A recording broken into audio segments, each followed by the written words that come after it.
Boa noite. Boa noite. Presidente Dilma Rousseff indica Rodrigo Janot para mais um mandato à frente da Procuradoria-Geral da República. Preso na Operação Lava Jato, irmão de José Dirceu admite que recebia propina de esquema de corrupção na Petrobras. Corregedoria da Polícia Militar prende 14 policiais da rota por morte de 2 suspeitos. Tufão castiga a ilha de Taiwan e mata 6 pessoas. Milhares estão desabrigadas. Morre no Chile Manuel Contreras, o ex-chefe da temida polícia secreta do ditador Pinochet.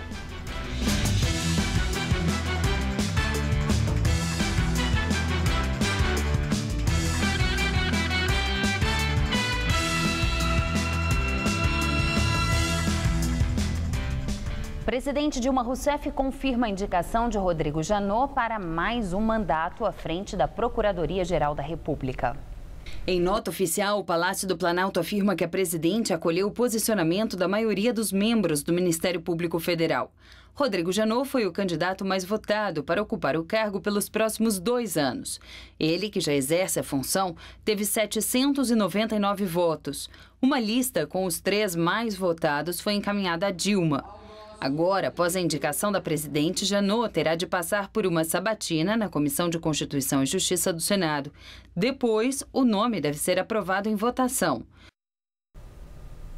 Como chefe do Ministério Público Federal, Janot vem acompanhando de perto a Operação Lava Jato. Nas próximas semanas, ele deve enviar ao Supremo Tribunal Federal as denúncias de políticos suspeitos de envolvimento no esquema de corrupção na Petrobras. Entre os denunciados podem estar senadores que irão decidir se Janot poderá ser reconduzido ao cargo. Se o nome dele for aprovado, Janot ficará no comando do Ministério Público Federal até 2017. A crise política fez com que o PT cogitasse a possibilidade do ex-presidente Lula virar ministro. A informação foi divulgada pelo jornal O Estado de São Paulo, mas, de acordo com o texto, Lula teria se mostrado refratário à ideia.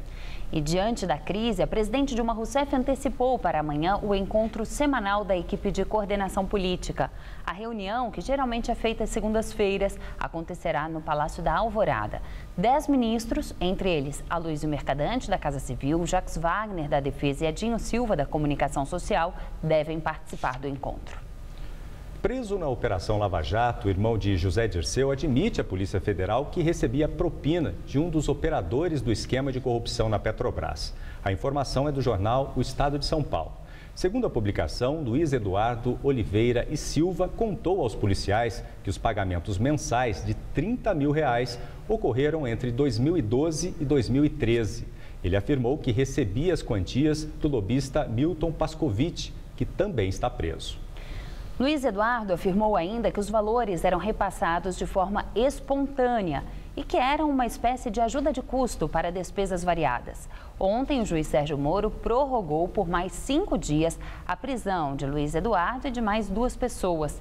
Ao jornal, o advogado Roberto Podival, que defende Luiz Eduardo e José Dirceu, afirmou que não houve nenhum tipo de mensalão para o irmão do ex-ministro. E pela segunda semana consecutiva, a crise política e os desdobramentos de mais uma fase da Operação Lava Jato são os destaques das revistas. O Brasil pede socorro. Veja atrás uma reportagem na qual discute o significado do panelaço da última quinta. Com a chamada Congresso Sem Controle, Carta Capital aborda a crise política na base aliada e também discute o impacto da prisão de José Dirceu para o PT. Com a imagem da bandeira do PT rasgada e fotos de políticos da legenda investigados, isto é, mostra o fim de uma era para o partido, que se tornou símbolo da corrupção. Como tudo começou, é a chamada de época que traz a imagem de José Dirceu na capa. Segundo a publicação, a prisão do homem forte da gestão Lula mostra que a crise atual nasceu no governo do ex-presidente. Veja agora a manchete de amanhã dos 2 principais jornais de São Paulo. O Estado de São Paulo. Em meio à crise, Temer assume papel de fiador do governo. Segundo o jornal, o vice-presidente defende que caminho de recuperação do país passa pelo PMDB. Folha de São Paulo. Subsídio ao BNDES vai consumir 184 bilhões de reais. De acordo com a publicação, o governo cobra juros reduzidos por verba repassada ao banco de empréstimos. Ladrões teriam levado R$ 1 milhão de carro forte que foi atacado em rodovia no interior paulista. Na ação do bando, o motorista do carro forte foi morto. Durante o assalto, os bandidos também libertaram presos que passavam por um comboio pela rodovia. Eles eram escoltados pela Secretaria de Administração Penitenciária e estavam a caminho de audiências judiciais. 37 fugiram, mas muitos já foram recapturados. Segundo a polícia, os bandidos estavam armados com metralhadoras e fuzis. O crime aconteceu na rodovia Abrão-Assede, entre os municípios de Mococa e Cajuru. Até agora, nenhum membro da quadrilha foi preso. Corregedoria da Polícia Militar prende 14 policiais da rota. Eles foram detidos após uma investigação sobre as mortes de 2 suspeitos. O caso aconteceu na quinta-feira, em Pirituba, na zona norte de São Paulo. Segundo a polícia, 3 suspeitos teriam resistido à abordagem dos oficiais da rota e teve início uma perseguição por um matagal. Um dos suspeitos teria fugido, mas outros 2 foram baleados e morreram. A Secretaria da Segurança Pública, por meio da assessoria de imprensa, informou que as prisões administrativas ocorreram na madrugada desta sexta-feira. Mas os nomes dos policiais presos não foram informados e nem foram passados mais detalhes sobre as prisões. Eles estão detidos na sede da Corregedoria da Polícia Militar, no bairro da Luz. Modelo de segurança proposto para a USP terá policiais mais jovens e com formação universitária. O policiamento deve seguir um modelo japonês com uma ação comunitária e focada na prevenção de infrações. A ideia é que a polícia militar seja integrada à guarda universitária, já presente no campus. Além disso, os policiais devem ter menos de 26 anos de idade e ensino superior completo. A USP vem sofrendo com a violência nos últimos anos, com registros de casos de furtos, estupros e até latrocínio, que é o roubo seguido de morte. Mesmo assim, a presença da PM no campus ainda divide as opiniões de alunos, professores e funcionários. Um dos traficantes mais procurados do Rio de Janeiro, Celso Pinheiro Pimenta, conhecido como Playboy, morreu hoje após ser baleado em uma operação no Morro da Pedreira, na zona norte da capital fluminense. Condenado a quase 16 anos de prisão por tráfico de drogas, roubo e homicídio qualificado, Playboy estava foragido. A ação da Polícia de Repressão a Entorpecentes da Polícia Federal, que resultou na morte do traficante, contou com 80 policiais, carros blindados, um helicóptero e apoio das polícias civil e militar. Na operação, Playboy teria tentado fugir após a chegada dos policiais ao morro, mas acabou sendo morto num confronto. E a final da segunda edição da Copa dos Refugiados aconteceu hoje no Tatuapé, zona leste da capital.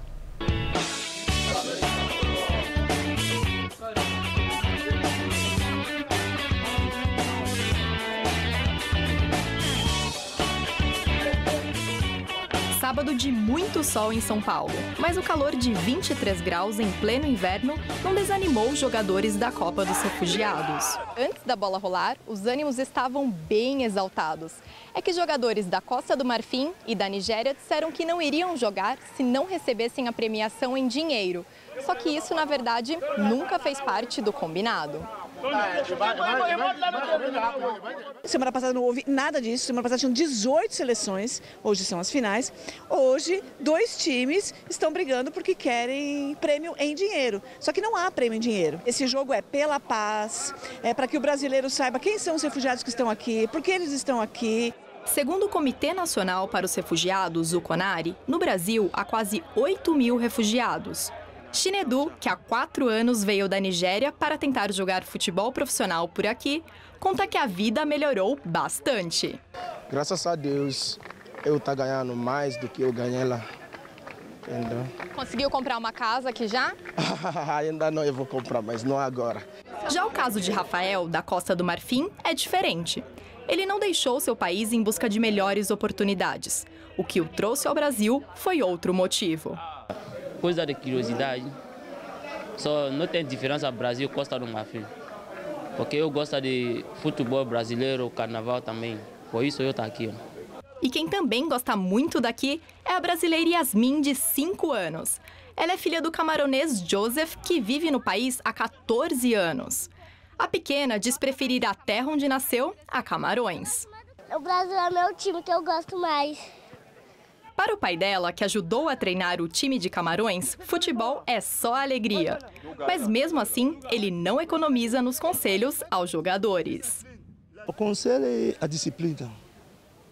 Outro não brigar com o outro, porque para mim o esporte, o futebol é uma alegria, é uma festa. É uma dança ancestral também, que vem lá do nosso povo.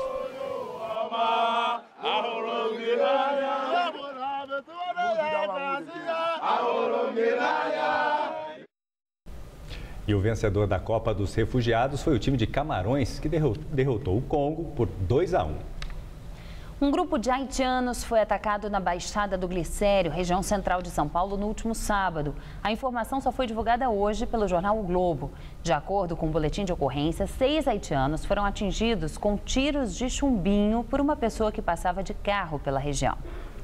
Todos os feridos foram atendidos no Hospital Municipal do Tatuapé. 2 deles terão que passar por cirurgia.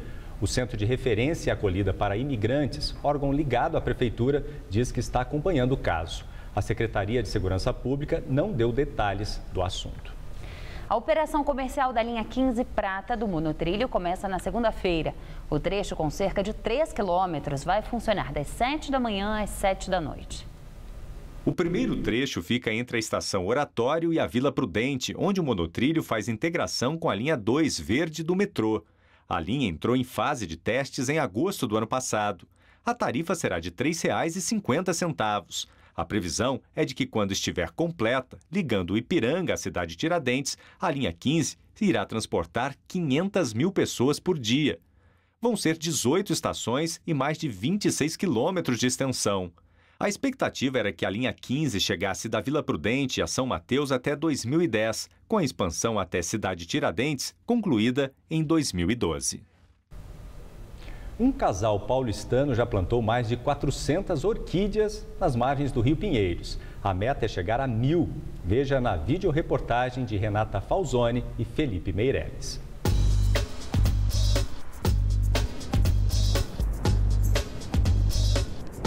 Olha, tá florida. 224 doadores deram o pontapé inicial através de um financiamento coletivo deste projeto que se chama 1000 Orquídeas Marginais, que se consiste no replantio de orquídeas ao longo do Rio Pinheiros. O projeto nasce com a Cattleya lodigese, que habitava as margens do Rio Pinheiros. Basicamente, ele quer reintroduzir orquídeas em áreas onde a gente descubra que a planta já ocorreu e está ameaçada de extinção ou já em extinção, como é o caso do próprio Rio Pinheiros. Eu vi que a linha de costura eu tinha facilidade de dar algumas voltas antes de pôr a planta, dei umas voltas. E aí depois eu percebi também que ela é biodegradável, e aí uniu o útil ao agradável. E a gente pensou no crowdfunding porque era uma forma de entender como as pessoas receberiam um projeto desse, além de ter o incentivo, né, financeiro. Penso que é um momento muito interessante da cidade de São Paulo, porque existe um movimento forte de recontestar a relação da gente com a cidade, da gente com a natureza, da força do cidadão, independente do incentivo público ou privado, conseguir alterar, conseguir ter voz ativa. E aí a gente fez a compra das mudas de um produtor mesmo, que reproduz a planta em laboratório e comercializa. Compramos essas plantas e viemos plantando aqui de bicicleta, de carro, de a pé. E esta flor representa o sucesso dessa iniciativa.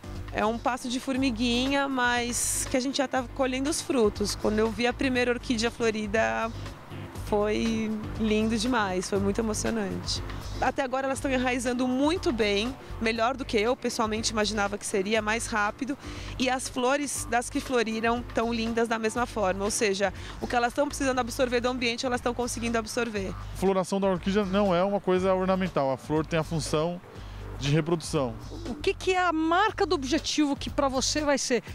Deu certo. Seria a reprodução delas, independente da gente, a reprodução natural delas. Ver que o agente polinizador fez o que é o ciclo natural. Existe uma cultura de orquídea que é da elitização da orquídea. Você vê aquilo, parece que você está achando uma pérola dentro de uma árvore e você quer ela para você. A gente entender que a natureza está aí e ela acontece paralelo a gente. Deixar ela ser, deixar ela estar já é o primeiro passo. Com o tempo seco, os níveis dos reservatórios que abastecem São Paulo vêm apresentando quedas. De acordo com a Sabesp, já é o 7º dia seguido de quedas nos volumes dos reservatórios. O Cantareira opera com apenas 18% da capacidade, isso já incluindo o volume morto. A represa abastece mais de 5 milhões de pessoas na Grande São Paulo e vem sofrendo com a crise hídrica há mais de um ano. Outro sistema que também registrou queda foi o Alto Tietê, que opera com apenas 17,2% da capacidade. O final de semana começou ensolarado e muito quente em todo o estado de São Paulo. No interior, as temperaturas passaram dos 30 graus em várias cidades. A baixa umidade relativa do ar continua preocupante. Na região norte paulista, os índices estão abaixo dos 20%, o que já é considerado estado de alerta pela Organização Mundial da Saúde. Mariana Armentano traz os detalhes da previsão. Para este domingo, o predomínio continua sendo de tempo firme, quente e bastante ensolarado em quase todo o Brasil. Mas teremos algumas pequenas mudanças. Um sistema de alta pressão que está no mar contribui para o aumento da nebulosidade em boa parte do litoral do país e consegue até provocar uma garoa na costa catarinense e no leste mineiro, além de chuvas mais volumosas na costa leste nordestina. As temperaturas vão continuar acima da média para essa época do ano em várias cidades. Em Porto Alegre, a máxima amanhã vai aos 30 graus. No Rio de Janeiro vai fazer 29 e em Cuiabá, 36. Em São Paulo, o domingo será bem parecido com o dia de hoje em todo o interior, sem mudanças.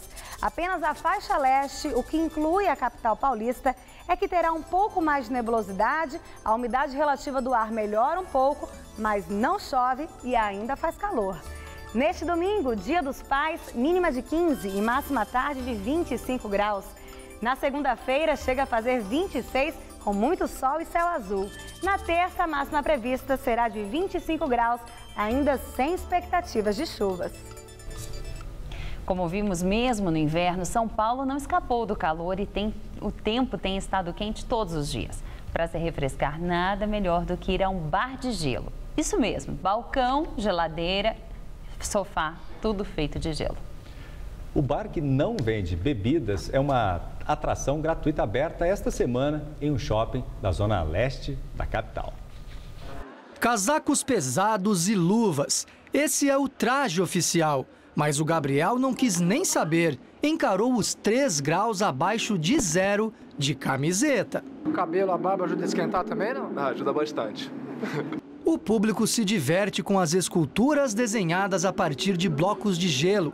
E esses ventiladores garantem o ar frio circulando, com a temperatura sempre abaixo de zero. Tem um motor frigorífico, né, que é para manter a temperatura bem gelada, e o forçador, que serve para estar circulando o frio, para poder estar mantendo as esculturas secas. Você pode ver que não perde os formatos das esculturas, fácil, entendeu? Todo bar que se preze costuma ter aquela bebida que é o carro-chefe da casa, mas aqui é totalmente diferente. As garrafas são apenas cenográficas e beber aqui dentro está proibido. Fica só na imaginação. Eu vim para isso. Essa foi a minha frustração, não posso beber. Tem cerveja, mas só para dar um clima, enfeitar o ambiente. Até porque o garçom aqui ia ter muito trabalho. Num bar como esse, assim, o que inspira, o que sugere? Uma cerveja e uma vodka. Uma cerveja bem gelada. Já que não tem bebida, o bar permite um clima família. Todo mundo passando frio junto. Tá com muito frio? Muito. Muito? Tá congelando? Minha perna tá quase congelando. Para os friorentos, a boa notícia é que a experiência dura só 10 minutos. Nem deu tempo da Simone, que veio de perna de fora, reclamar. Pelo contrário. Eu adorei, eu quero levar pra casa, pode? Levar pra casa? Mas já vai conseguir manter lá gelado assim? Dá um jeito, meu filho, dá um jeitinho, tem jeito pra tudo. Haja eletricidade daí, né? Haja energia pra manter. Ah, mas dá um jeitinho, né? Aproveitar nesse calor, né? Montar ali uma salinha básica, convida os amigos, tá ótimo.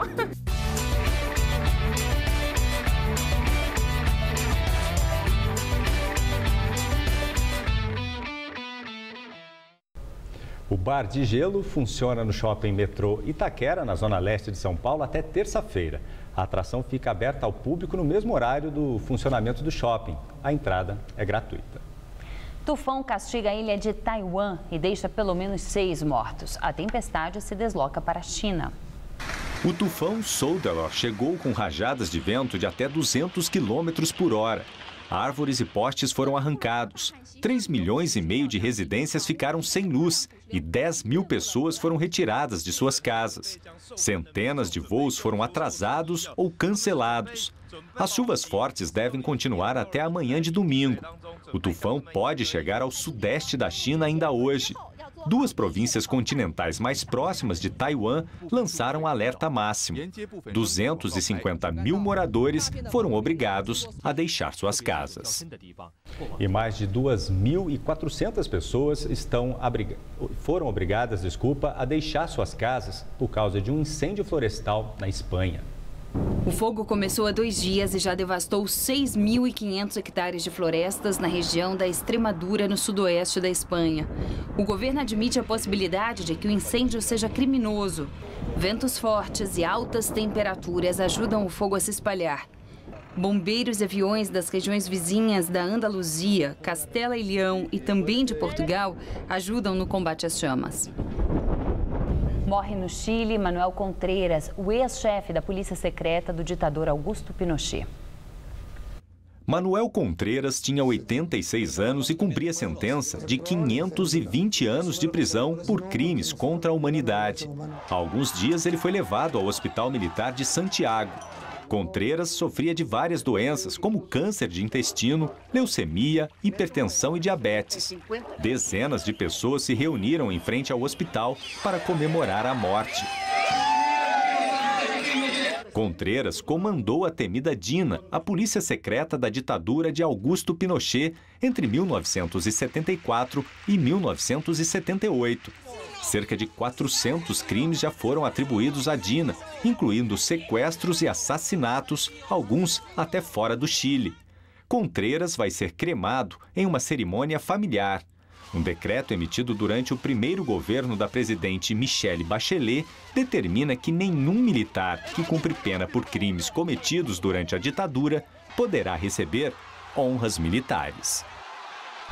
Neste domingo, muitos homens vão comemorar o Dia dos Pais em dose dupla. Nossa equipe vai contar agora a história de homens que experimentaram novamente a paternidade depois de serem avós. A família do seu Carlos mal cabe no escritório dele. E olha que nem está todo mundo aí. É que ele, que tem 58 anos, se casou 2 vezes. Teve 3 filhos do primeiro casamento e 2 do atual. A Gabriele, de 4 anos, é a filha mais nova até do que a primeira neta do seu Carlos. Ou seja, ele foi pai de novo depois de já ser avô. O que é mais estranho, assim, é dizer que ela é minha tia, né? Se for parar pra ver. Porque às vezes eu falo, eu vou ter que ficar com a minha tia. Mas ela tá com problema de saúde. Não, ela tem 4 anos. Até hoje eu sou mais pai do que fui antigamente, né? Dos meus filhos mais velhos. Com a dedicação, o tempo, hoje tenho um pouco mais de tempo para a Gabriele. E sempre sou cobrado que eu tenho que viver muito tempo ainda para viver o mesmo tempo que eu vivi com os meus filhos, minhas filhas mais velhas.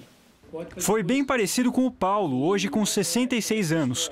O filho dele, João Vitor, de 15, veio no segundo casamento e nasceu no mesmo ano que o neto do seu Paulo. A diferença de idade entre o meu neto mais velho e meu filho são 7 meses. Nós não esperávamos essa gravidez, não estávamos programados para ela, mas foi uma grata surpresa. Uma pesquisa da Fundação SEAD mostra que os paulistas têm filhos, em média, aos 30,9 anos. Mas que há registros de homens que viram pais depois dos 60.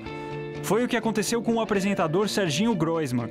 Em junho deste ano, ele foi pai pela primeira vez aos 64 anos. Engana-se quem pensa que ter filho em casa depois da chamada meia-idade é uma tarefa árdua. De acordo com esses pais, ter uma criança em casa rejuvenesce. Joga-se bola com ele, vai-se ao cinema, assiste desenhos animados, coisa que eu estava afastado há muito tempo. Uma super experiência, né? Eu acho que a pessoa tem que ter um pique, assim, legal, porque a gente sabe que para acompanhar uma criança pequena, precisa de muito pique. Então, se eles se propuseram novamente a essa jornada, parabéns!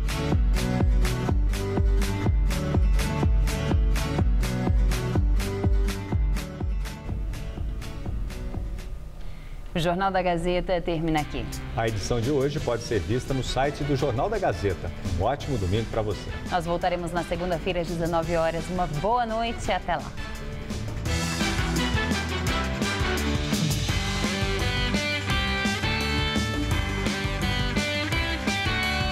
Conheça os ursos polares que arrastam multidões ao Aquário de São Paulo. Neste domingo, 11h30 da noite, no Vem Comigo. Assista agora. Gazeta Imóveis.